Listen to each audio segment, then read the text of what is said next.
നിയമാവർത്തനം അധ്യായം 34. അനന്തരം മോശ മോവാബ് സമതലത്തിൽ നിന്ന് ജെറീക്കോയുടെ എതിർവശത്ത് സ്ഥിതി ചെയ്യുന്ന നെബോ മലയിലെ പിസ്ഗായുടെ മുകളിൽ കയറി.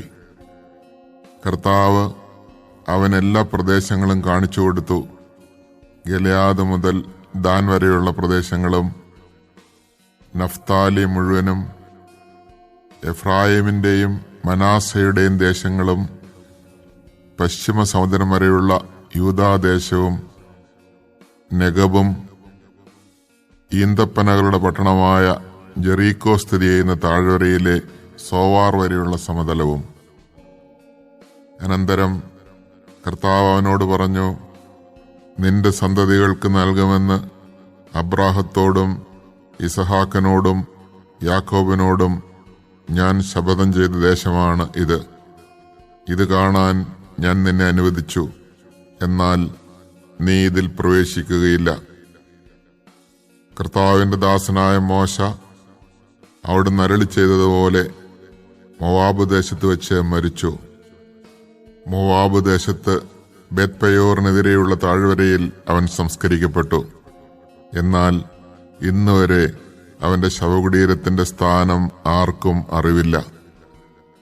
മരിക്കുമ്പോൾ മോശയ്ക്ക് 120 വയസ്സുണ്ടായിരുന്നു. അവന്റെ കണ്ണ് മങ്ങുകയോ ശക്തി ക്ഷയിക്കുകയോ ചെയ്തിരുന്നില്ല. ഇസ്രായേൽ 30 ദിവസം മോവാബ് താഴ്വരയിൽ മോശയെ ഓർത്ത് വിലപിച്ചു. മോശയ്ക്ക് വേണ്ടിയുള്ള വിലാപ ദിവസങ്ങൾ പൂർത്തിയായി. നൂനിന്റെ പുത്രനായ ജോഷുവ ജ്ഞാനത്തിന്റെ ആത്മാവിനാൽ പൂരിതനായിരുന്നു. എന്തെന്നാൽ മോശ അവന്റെ മേൽ കൈകൾ വച്ചിരുന്നു. ഇസ്രായേൽ ജനം അവന്റെ വാക്ക് കേൾക്കുകയും കർത്താവ് മോശയോട് കൽപ്പിച്ചിരുന്നത് പോലെ പ്രവർത്തിക്കുകയും ചെയ്തു. കർത്താവ് മുഖാഭിമുഖം സംസാരിച്ച മോശയെ പോലെ മറ്റൊരു പ്രവാചകൻ പിന്നീട് ഇസ്രായേലിൽ ഉണ്ടായിട്ടില്ല. കർത്താവിനാൽ നിയുക്തനായി ഈജിപ്തിൽ ഫറവോയ്ക്കും ദാസന്മാർക്കും രാജ്യത്തിന് മുഴുവനും എതിരായി അവൻ പ്രവർത്തിച്ച അടയാളങ്ങളിലും അത്ഭുതങ്ങളിലും ഇസ്രായേൽ ജനത്തിന്റെ മുൻപിൽ പ്രകടമാക്കിയ മഹത്വം ഭയാനകവുമായ പ്രവൃത്തികളിലും മോശ അതുല്യനാണ്.